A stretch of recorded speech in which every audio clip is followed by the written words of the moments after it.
kapat mujan pitung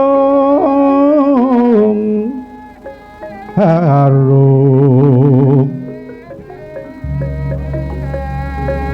sumiyut padha lumaku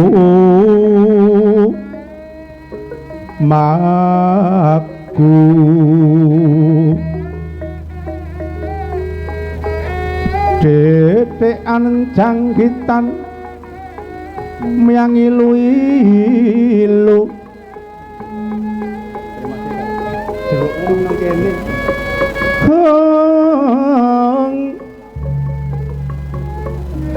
kemamang ta ting gedemang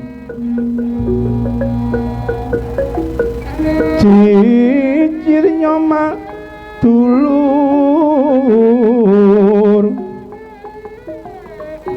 beles didus pating paringis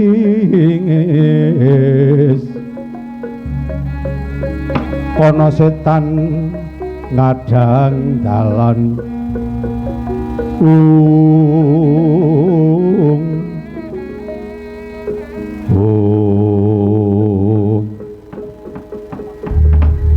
ana ndaru tiba sore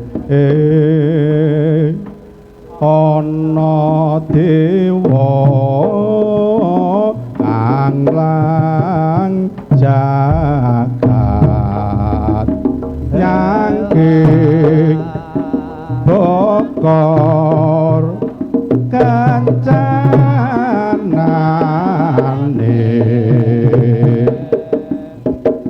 isine do ngote do la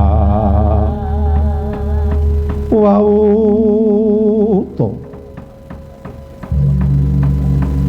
sampun uncat saking madyaning glanggang payudan nenggih Mahatmur Siwara Bisma ingkang kamigilan Sradyan wis nupiksa Resi Seta prapteng lampus madya ladri dering wonten sambeting carita awit ing kono kadadak kaprebawan dening pangaribawa gara-gara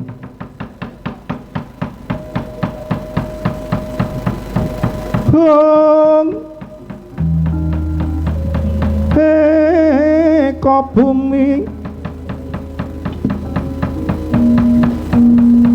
duwi sawah trigunung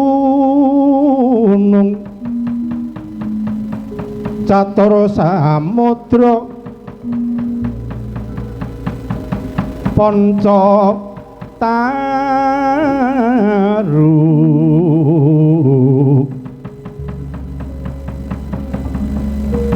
satpangonan susune nggo aku iki nggo sinten-sinten Sabto Pandhita sing gareke men anggi kuwi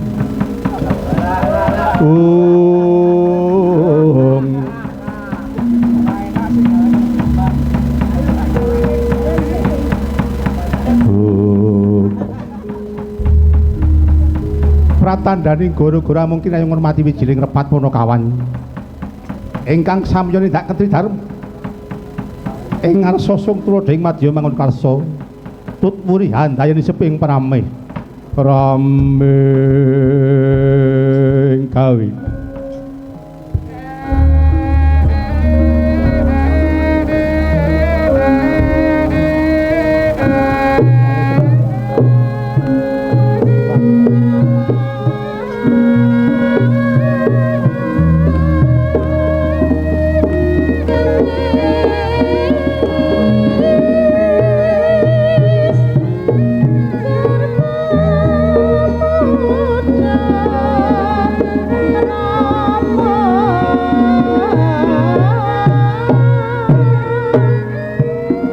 yaning talaga kadilangit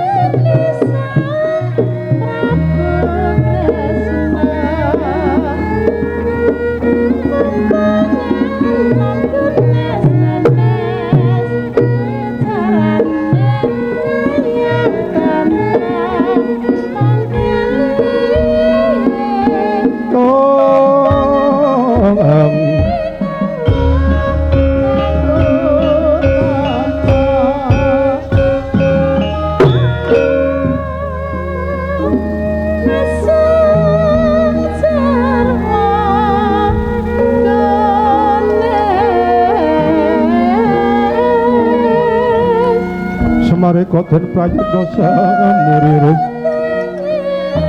semuriris kok kabalik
Wawan nguyuhe rampung, Bro.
Assalamualaikum warahmatullahi wabarakatuh.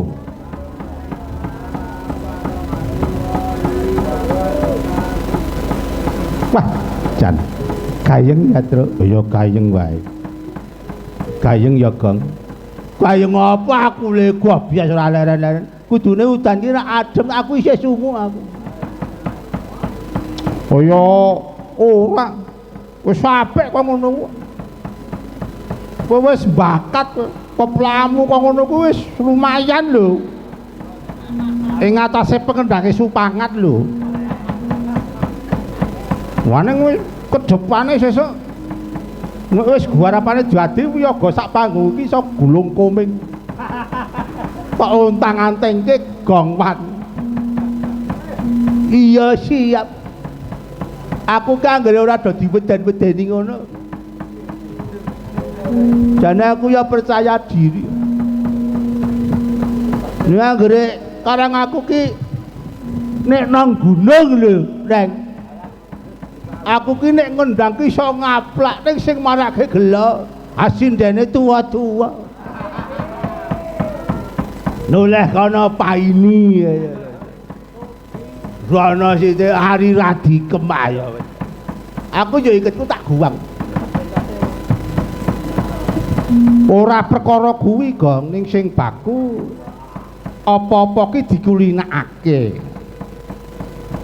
Lan wani kowe iki dijumenengke karo bapak lho, Gong. Aja sembetengan lho kowe iki. Pengendange bapak lho, Gong, kowe iki, Gong. Tegak, Gong. Oh iya, siap aku. Pokoknya sesuk bapak tak pengaruhi. Nek mayang kudu nganggo anggukku. Pilih ke sing cantik-cantik. Man ngosel-ngosel kae. Waduh. Bahasamu kok le ngono anggo kok ngosel-ngosel. Iki tak cateti kok iki. Iki sapa sing bengi iki geguyur aku sesuk ra tak jak. Oh bapak wis pasrah karo aku kok ya gani. Lha aku do sinis ya ora katut kowe. Oh alah. Warsita kowe ngencepi aku ora katut.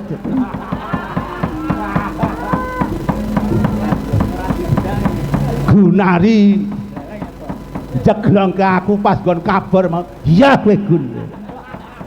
Sesuk tak jupuke pengrebab Hendri. Wah.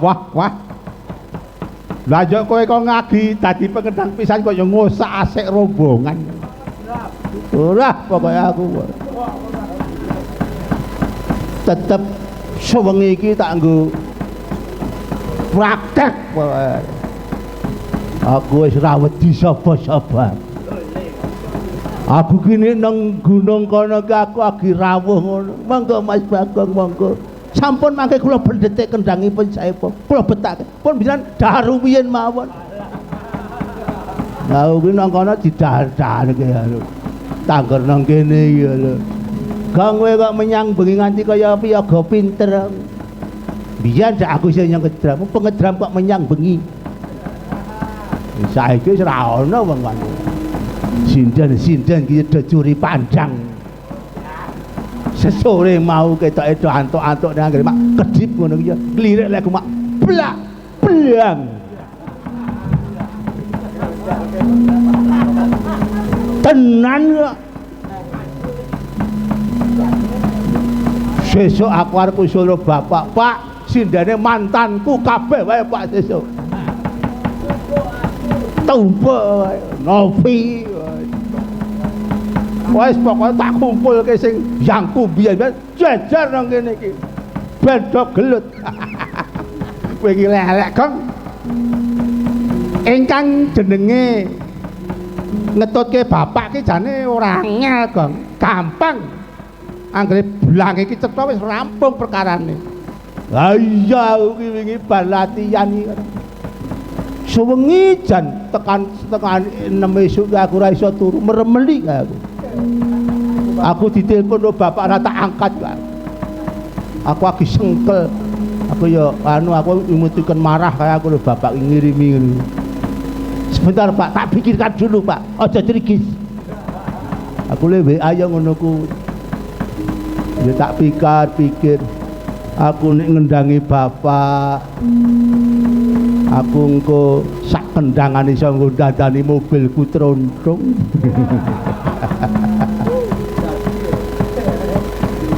ning dinyek yoga nek ora ngendangi ora iso ngragati tronthong. Pilih tak sasak wae. Mugi man iki adate karo aku iki mau sesoring mas hormat kok karo aku. Ladeni wedang bareng. Wedang ewan. Engko Mbah. Agi sibuk. Wah, lho kaya iya. Wingi wis praktek ular kambang, ayo dipraktekke. Kapan le arep wani? Aja jagake sing wis iso ngono ta cetha. Ya, jan tenagaku. Mumet endasku ki. Aku ki ngendang kon pawitan kendel-kendel tok notasi ra iso. Laras ora duwe aku makane nek krungu cah cilik-cilik suluke do apik-apik mau aku ya isin. Jujukno aku mau ora dites nek melu dites sak kewirangan. Gatri gumulung mangrempak. Aku gatri gumulung. Sing penting kendangamu, Gong, ora bakal kanggo festival ngumulmu wis ketuwan wis 29. Sak kakangne Via. Aning Via di bojo mah luwih 4 tahun. Ya ora apa-apa pancen jodhone kuwi. Aku wis omong karo Anggi, nggih sing jenenge jodho ki burung karuan sing tok senengi. Burung karuan sing marake kowe tentrem uripe. Ana lho, supaya di bojo kok padu wae. Oke. Ning pancen jodhone kuwi kok. Ora apa-apa. Oh iya. None noning ning nong ning nong ning nang ning nang nung. Minangkani pamundhut Sugiono CRB iki ngendi nika. Oh, Cirebon maksih wungon. Matur nuwun wah niki ngersaken uler kambang. Nika kula aturaken ya. Sing urung ditampilke ibune Banar. Oh ya. Anggere uler kambang ki ibune Banar ki sing girong ki Anton. Wah. Luwih girong ki saking mumpenge iki iso nganti ikete iki mujur ana. Gede-gede iki mantep wae. Ya, mangga Bu Neti Sulandari. Pinang kene iki yo kebo bali nang kandange mbiyen saka kene yo melu dalan kondang. Ya iki balik rene. Wah, aku seneng e. Piyambake iki le aktif latihan aku seneng. Latihan nggih Bu. Oh nggih siap Pak, sendika dawuh. Anek Via tak WA latihan nggih. Waduh, kali menur niku pundi Pak? Ayo kur cah siji kuwi sing ngerti kali menur liyane wis kulino. Ya.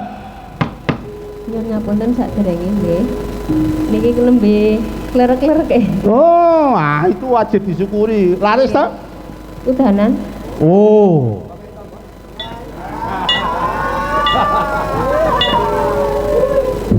Piye maksudnya kepiye? Ana sing gelem ngeroki. Yo ora.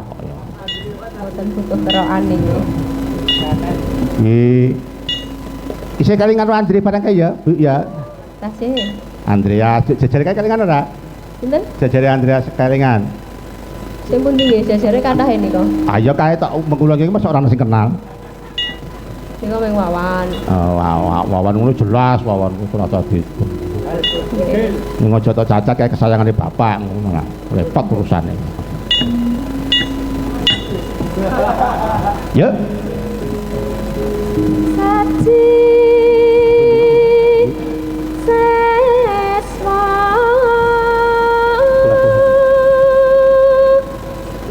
arane po sona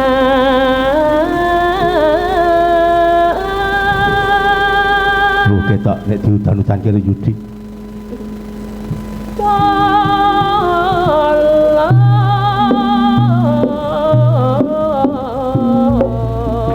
Sae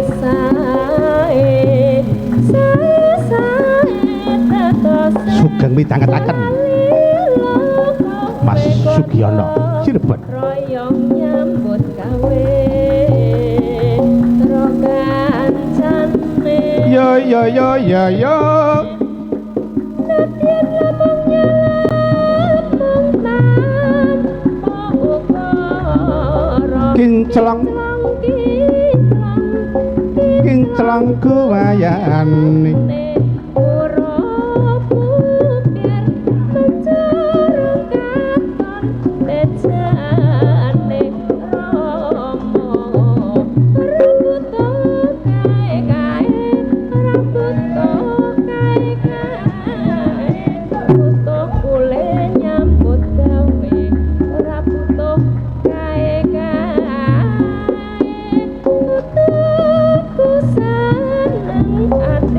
Ya sing sabar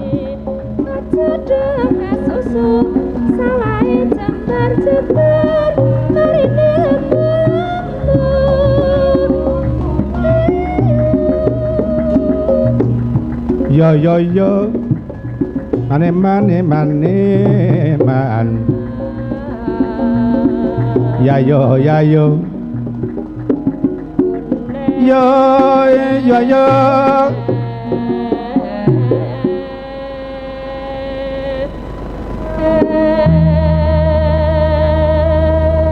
Datreng neh nggih. Kok ora ana jeneng endi?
Ya Rondong Mekarso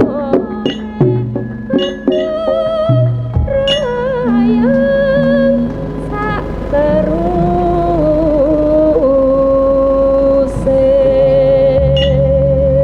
kenang apa sajake kok lewo-lewo sayuk-sayuk rukun kancane dua lolo wengila kenduk bayam marto hartaning graso busana dung bangsa selimo berjuang kanggo negara brambang sasen pitu berjuang kudu bersatu ri pringori ana ulaning ula tali pucis muda mudi kudu wasis ciyo gambar manuk aku melu apa entuk aku wis senengku nek karo Wiraswara ki ora pandak iki lho ana keplak ora tekan rampung iki iblis ki yo karepe iki kepiye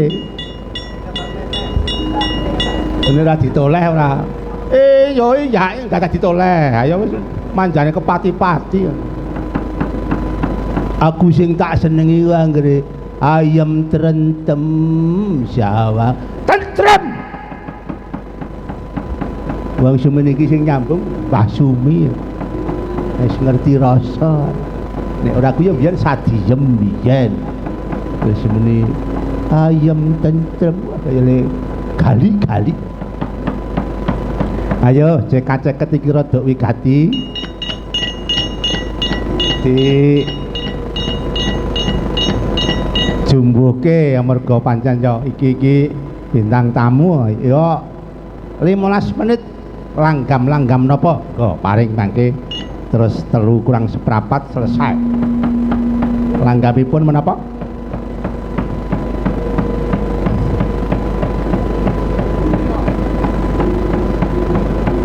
Upami Jawa nggih boten napa-napa boten kedah player. Oh ngaten. Lah. Lagi kadung pun dugi mriki ya Mas playere. Oh, player ya kena mangko ajeng maringi napa? Nggih. Satu lagu.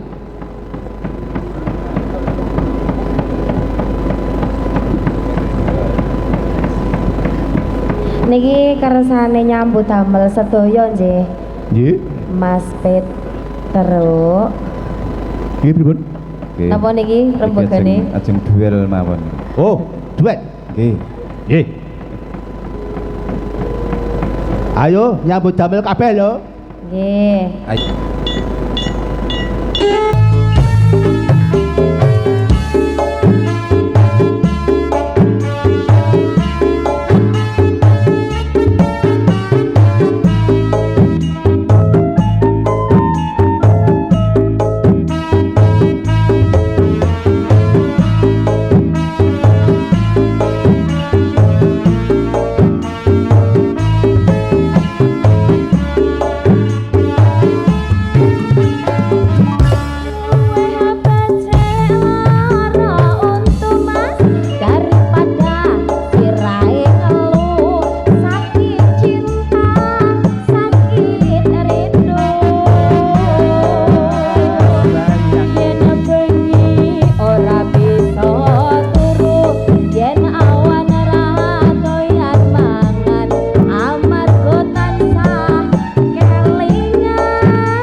Sumpah opo jalukmu cahayu ojo guyang guyu lali anak lali bojo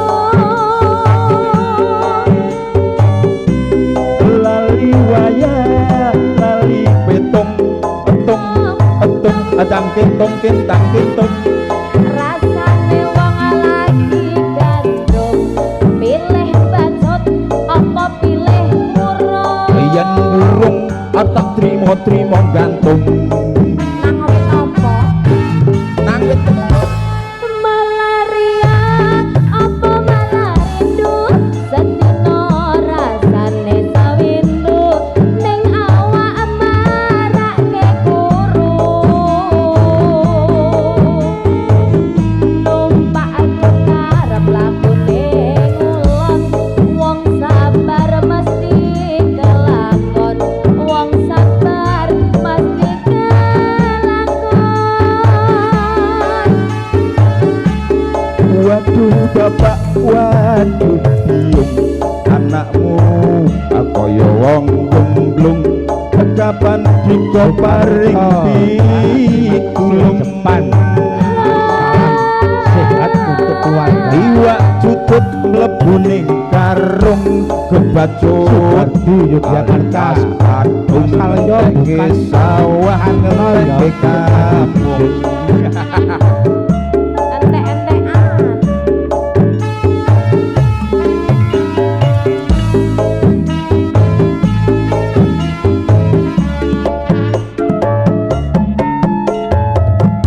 Matur Matur suwun. nuwun. Kathah lepat nyuwun Pak pangapunten, Dalang. Mbak. Nggih. Mbak Ibu dan Kupat Mas kecemplung Petro. santen mbok bilih kathah lepat nyuwun Nggih, pangapunten. sugeng pinanggih ing Mas sanes Petro. wekdal nggih. Nggih. Ayo anune slendrone Mas Gareng. Oh ya.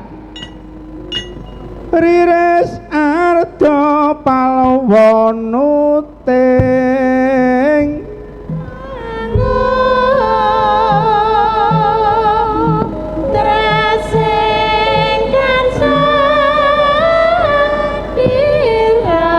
oh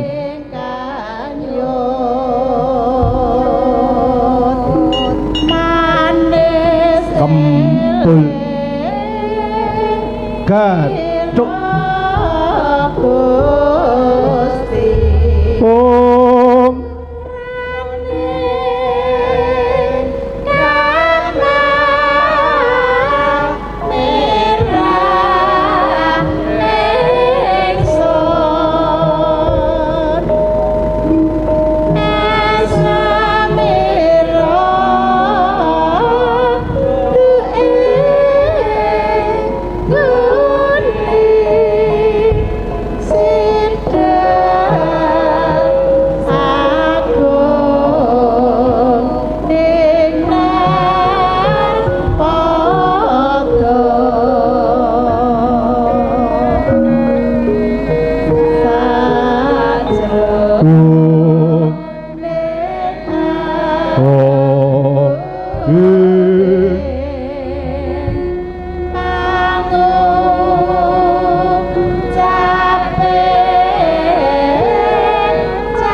kula iki ajeng nyara widhekaken lelampahan mbok bakal sinambiwara. Kabar berbegi jagat yen Bratayuda sakniki pun dumadi nggih, Den.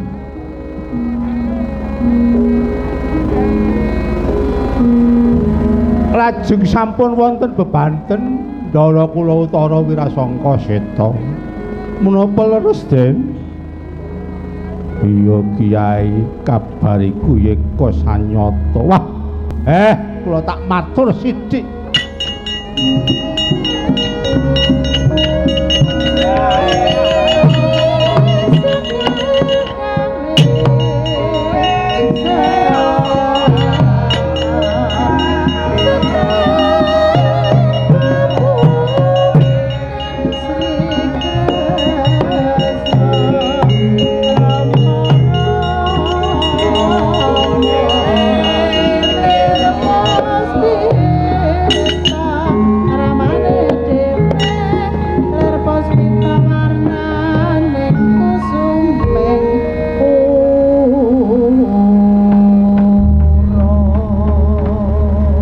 Mareka den prayekna semuriris eka kabale eka kabale sumedi tengahing latar bilang ngono lintang Bima Sekti.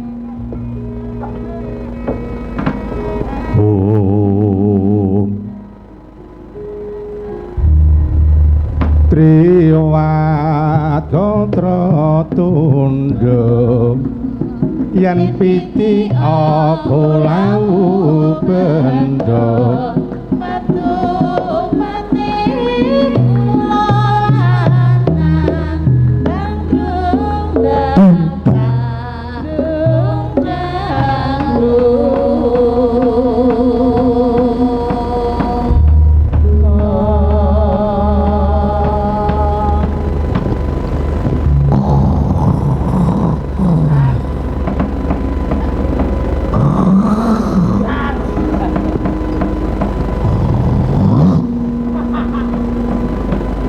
bapake wis ora kalah.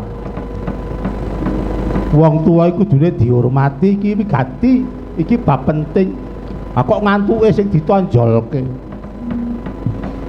Ngomong wae seru menangan. Ora kena diselani. Monggo kiwa nyekel arem-arem tengen tau susul. Cepat. Karang sing jenenge Yoga ki.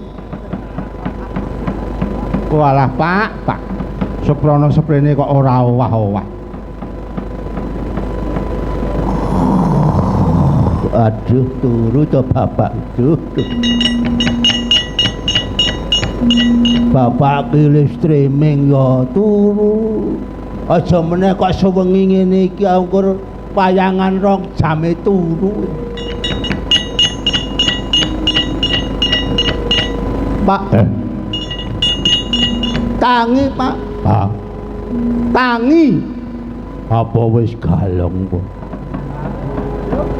Wong kok ora ngerti laras ya. Kowe aja nyepelek aku ya Le. Aku ki ketoke teklak-tekluk ngene iki mergo saking saya iki tanganku gilu nganti abang. Olehku ngendang mabengi. Ki. Aku ki sing bau reksa wewengkon Purworejo. Gedhe cilike iki aku ki ya tata gelar ngurmati ro kowe ya gongwan ning paten. Burung sak kuku ireng. Wah kedomu-umuan. Wong seni iki nang ndi kok mesti omongane le gedhi-gedhi. Sak tegok-tegok.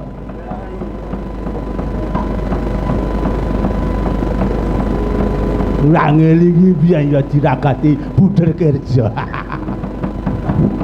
Aku iki kan proses. Wong kuwi sing penting prosese ya, Le. Proses ora bakal mengkhianati hasil. Berproseso sing sak pait-paite dimen uripmu entuk kajadaning urip, ya tata lahir, ya tata batin. Paham? Aku sing ora mudhek, aku rumah saku ngene iki aku wis cukup. Buruk. Niku kuwi Den. Sing ajeng kula aturaken niku wau ngaten. Satriyaning praja sing diantu-antu para kawula. Sasampunipun swarga ingkang rama Ndara Pandhu diasta ingkang wa medune nang Duryudana. Kawula ngestina niku rak rekoso uripe sing diantu-antu satriyaning praja sing iso mbrasta murkane Duryudana. Sampeyan niku diantu-antu para kawula, Den. Sarate pandam sumula madangi jroning pasare ya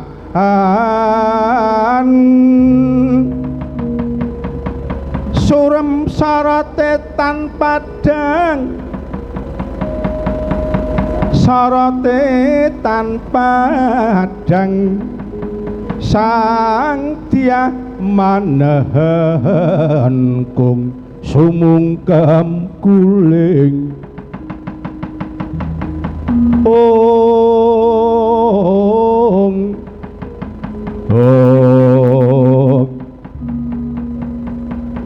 ong nyelike jengkoke iki nyelike angel digendhen ciri khasnya dewe-dewe. Pak, rasa gede-gedenan ngomong, Pak. Yen kaya mangkono Kyai, kaparingan dawuh yang mahatma apa Sang Baginda Raja Waswapati.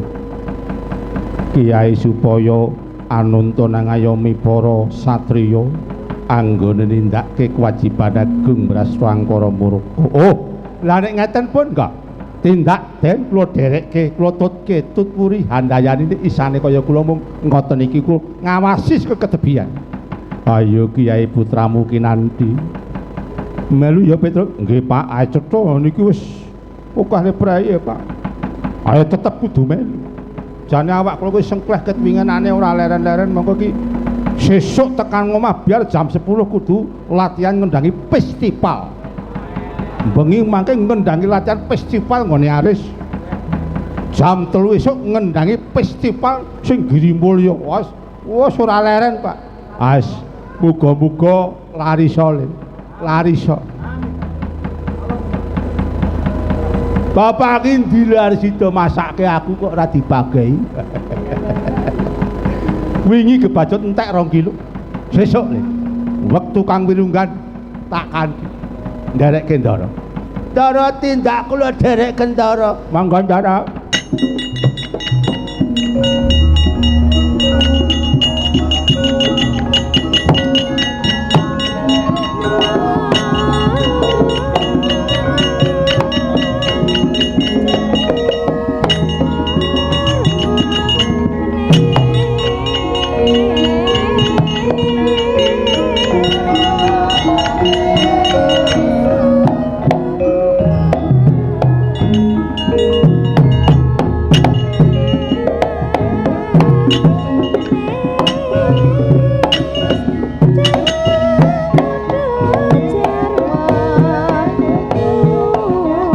Kaguntak.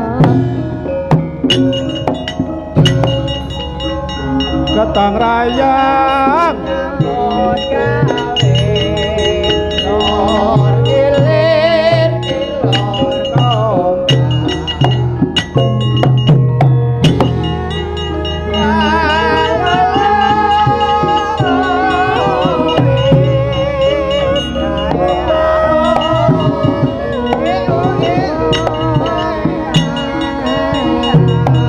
musik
Meraina semubang Hyang Aruna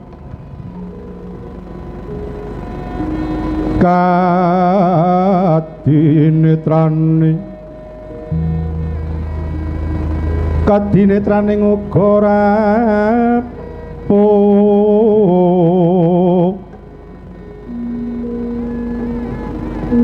sabdaning kukila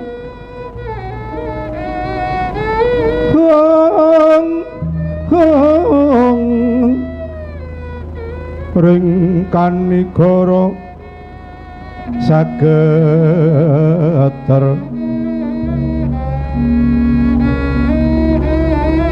kini dunganing agung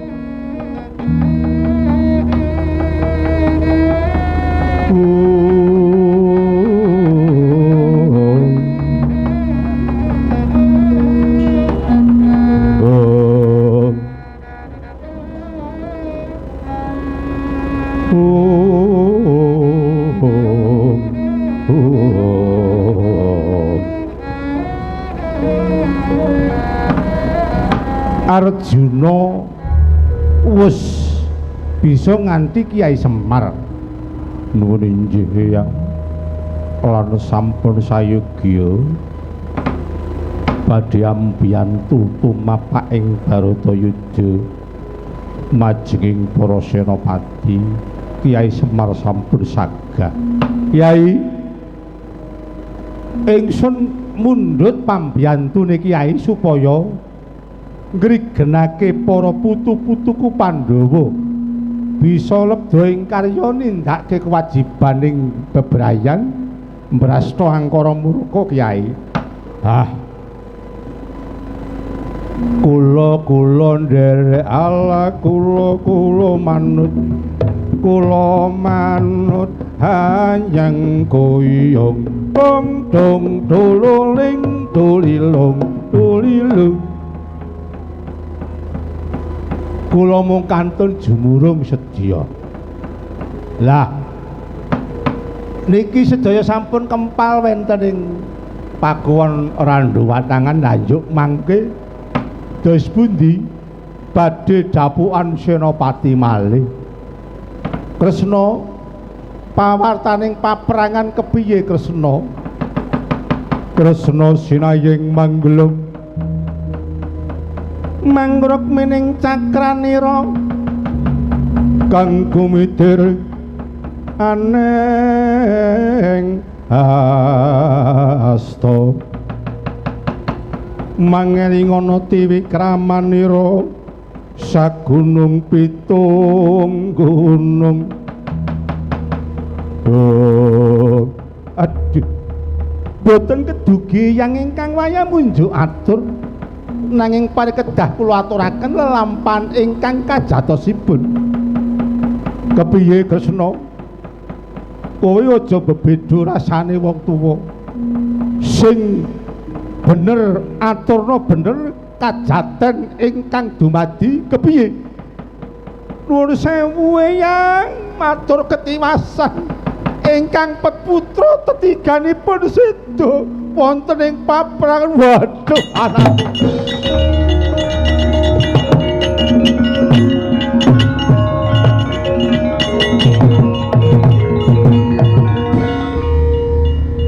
Purwakane kepiye? Aku Nalendra ya watak satriya. Purwakanipun paman salian toko ingkang jemparing dhateng Eyang Utara satemah seda. Lajeng Rukmarata saking sanjawining paperangan klepasken jemparing dados rana sedanipun Eyang Wirasangka. Banjur seta dipun tamani senjata Kyai Dandang dening Eyang Mahatma Siwara Bisma. Senajan ajrih kami gilan lumajar sinartan mengkel nglepasaken pucuk ing dandang ngenani jajanipun Kanjeng Eyang Seta. Nanging Eyang Seta sampun paring wewarah,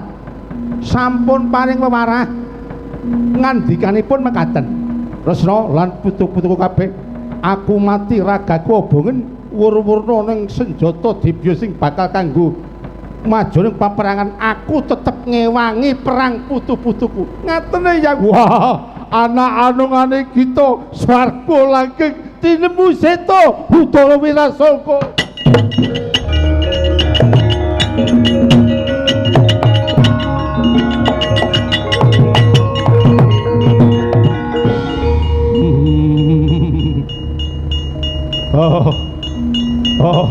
Entenono ning bukur pengarep-arep bali pangantuan-tuan aku katelune aku nyusul kowe. Kresna, aku maju perang.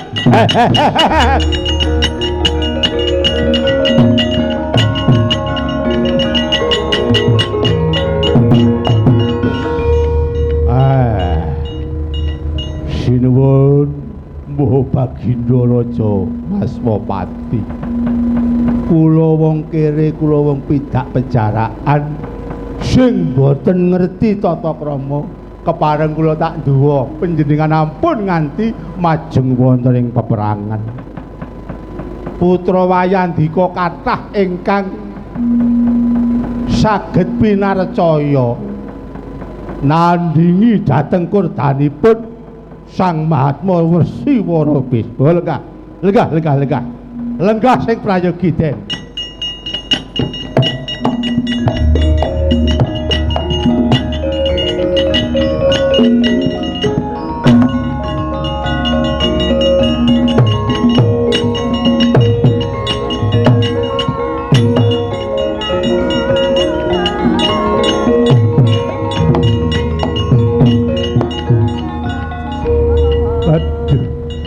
Matur nuwun pepelingmu Kyai Semar. Banjur aku kaya lumaku ning wangsa panglong pinapak obor sewu padhang atiku. Kresna sarening Seta tumeka pati dening Bisma ateges Senopati Agung Ngastina tetep Mahatma Siwara Bisma. Banjur tandinge Bisma kuwi kira-kira sapa? Waduh, kula badhe matur perkawis petamargi bojonipun wonten mriki. Mangke nesu-nesu niku sing lanang nesu-nesu. Kresna kakangku aja guyon. Iki bab sing wigati. Sing kuwawa nandingi Bisma kakekku sapa? Ning aku aja do dicucah ya. Pun Kakang aja do diamuk-amuk. Aku matur kasunyatan ingkang iki miturut dawuhing Dat Kang Purba urip rikala semana tandinge Sang Mahatma Resiwara Bisma kuwi diajeng Sri Kandi.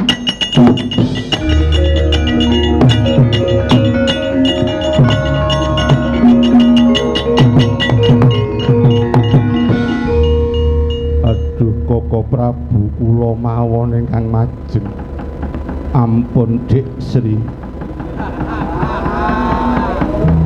Kula tasih tresna Koko Prabu.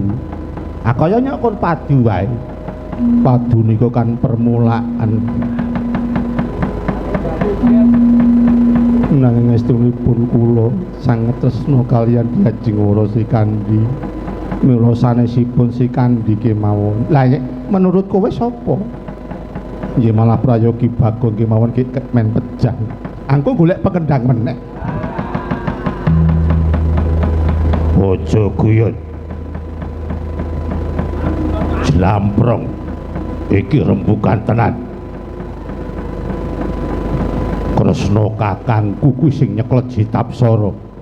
Wis ngerti dapukane. Dapukane kowe kudu apa, kowe kudu apa, kudu apa. Ngerti dapukane, wis diukur kebisane. Rawaton waksulan. Inggih. Nanging kula tak rembagan rumiyin kalih ibune kula. Ya wis kono dirembug kono iki mergo perkara wigati. Perkara wigati kudu dirembugan kono. Nggih, minta waktu sebentar.